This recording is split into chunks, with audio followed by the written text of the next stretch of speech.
Live 5 for 6 Skyview Network, sponsored by Terry Lambert Hyundai.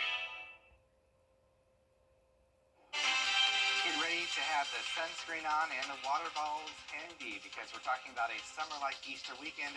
All the details coming up. Now on News Channel 6 at 6, a deadly bus crash in upstate South Carolina. What the governor had to say after the tragedy as your News at 6 starts now.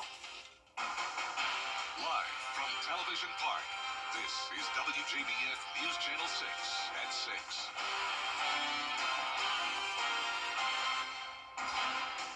Good evening, everyone. I'm Jenny Montgomery. We do thank you for joining us tonight. Brad has the evening off. Coverage you can count on begins with a community in mourning tonight after the deadly school bus crash in upstate South Carolina. Caroline Yaffa spoke to neighbors in Pine Ridge. This death has impacted so many people in the community. Today, I spoke with those who know and work with people from the school district. It's hard to hear. It's hard to think about. It's unexplainable. Deanne Watts lives just a mile from Pine Ridge Middle School. She says her best friend is a teacher who once taught 13-year-old Jose Maria Gonzalez Linares. Watts says after she heard the news about the school bus that crashed during the field trip and that a student had died, she called her friend. She teaches at the last grade in elementary school. So yesterday, her first instinct was to go up to the middle school. There wasn't really anything that anybody could do at that point.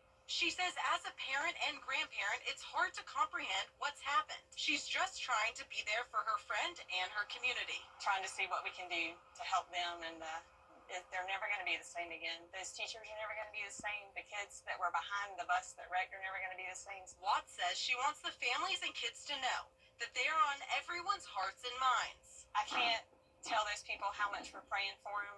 They're constantly on our hearts and our minds, and that even on this Good Friday, we don't know God's plan, but there is one. Governor Henry McMaster shared a statement urging the state to pray for the family and those injured, saying all of South Carolina is with you. In Lexington County, I'm Caroline Yaffa. Meteorologist Miller Hyatt joins us now for a check of the weather. Jenny, it is a beautiful... We now know the identity of a person found dead in Augusta yesterday. 32-year-old Devin Shade was found dead in a wooded area on McNutt Road. His death was ruled suspicious. No word on how he died, but an autopsy has been scheduled. The Augusta Players finally have a new home to call their own. The organization has been around for 80 years and recently moved into their newly renovated building in downtown Augusta's Theater District. That's where we find News Channel 6's Kim Vickers live this evening. And Kim, the Players have needed this for a very long time.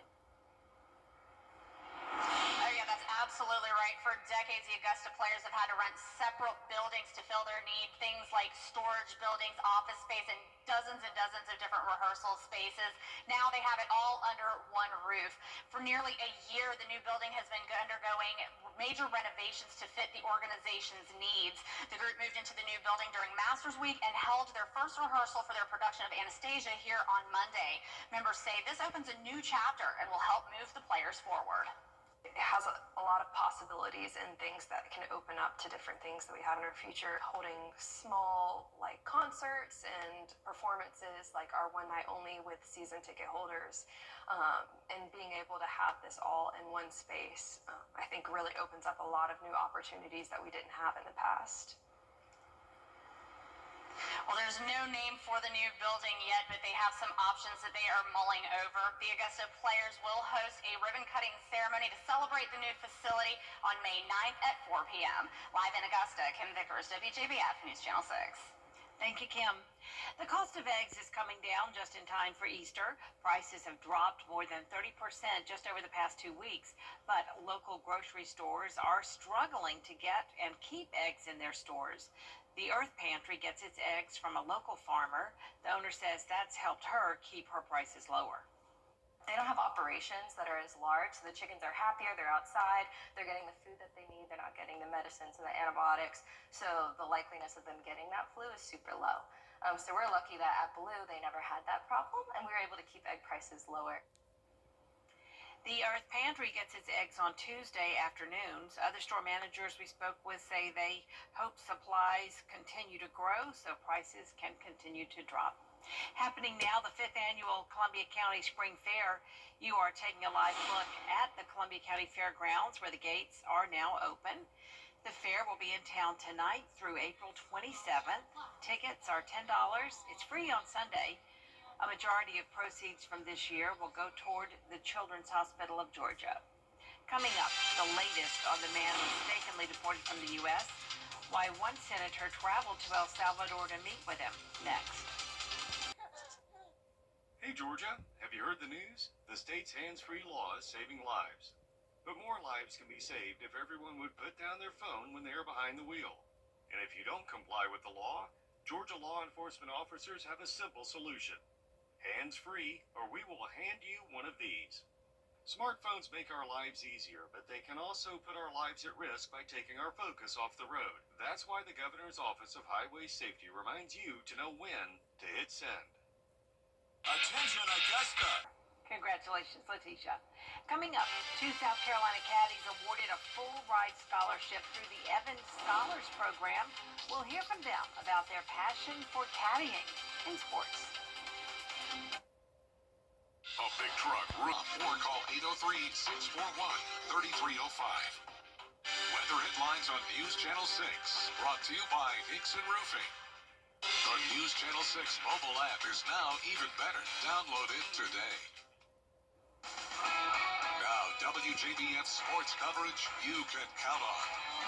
2 student caddies from Aiken and North Augusta were honored with the Evans Scholarship Award, valued at more than $125,000 over the course of 4 years. Now, the 2 golfers are DJ Bookert of North Augusta and Benton Orr of Aiken. They will begin their college careers this fall as Evans Scholars. Now, in order to qualify, students must have excellent academics, a strong caddy record, and outstanding character. The Evans Scholarship itself has been around for over 100 years, particularly in the Midwest. The caddy program at Old Barnwell started a few years ago to get the program going in South Carolina. Now, both Bookert and Orr share why they got into caddying in the first place. My first experience as a caddy, especially out here, was just amazing. Honestly, our membership here is beyond great. And what kind of made me think that this was something I wanted to do for a long time was just the friendliness and the membership here. My first experience was on opening day out here at Old Barnwell, and it was pretty. I was a little nervous because I'd never been like a caddy before, but I mean I've been playing golf my whole life. But I just thought it was pretty cool because I've always wanted to work at a golf course. It was a great high school job, and just being a caddy was a good way to kind of combine all of that and enjoy the game of golf and make some money with it. Now, for that full story, be sure to tune in to our 6 Sports Saturday show at 9:30 a.m. And for the first time since 2019, the South Carolina women's golf team advanced to the SEC Championship match. The 3 Augusta National Women's Amateur participants, Ella Galitsky, Hannah Darling, and Louise Ridquist, were back in the college scene, lifting South Carolina to their 2nd SEC Championship in program history. Up next is the NCAA Regional set to begin on May 5th. Now, spring football is officially coming to a close with the Garnet and Black spring game kicking off at 7:30 p.m. tonight at Williams-Brice Stadium. Fans can get their first look at the new 2025 South Carolina football squad. Now, newcomers will get some playing time, including 5 freshman wideouts. But the returners, though, quarterback Lenora Sellers, he's going to make an appearance tonight. The Garnet and Black squads were determined through a draft process in the football facility earlier this week. The gates opened at 6 o'clock, and there is free admission to the game. Gosh, that'll be a big deal there, won't it? Absolutely, and perfect weather for the game, too, tonight. Certainly. Yes. Certainly. We'll be right back. What's for everyone? Very summer-like Easter weekend, highs in the upper 80s to near 90 degrees. So great weather to do any Easter egg hunts or maybe do a brunch on Sunday. Looking next week, we're looking at some showers and storms, but still staying very warm.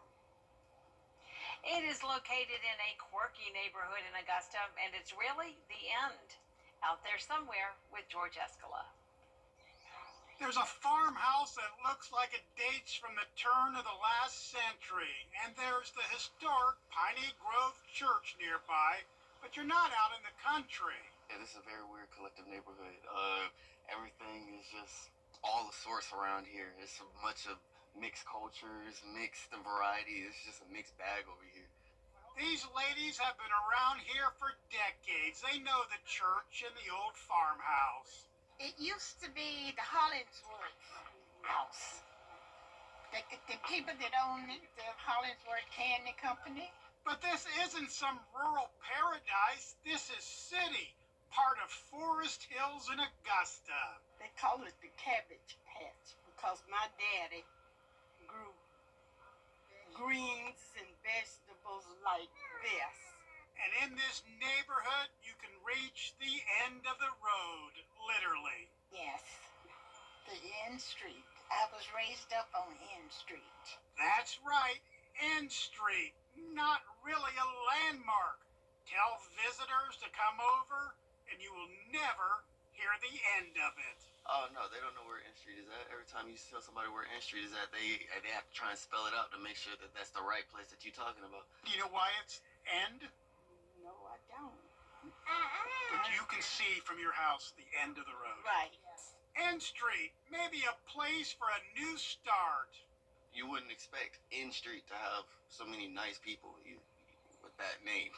So when you reach the end, you're doing good. Oh, yeah, you're doing great. So this is the end, my friend. Out there somewhere in Augusta, Georgia, Escala, WJBF, News Channel 6. How many people are going to get their phones and plug in N Street just to go see where that is?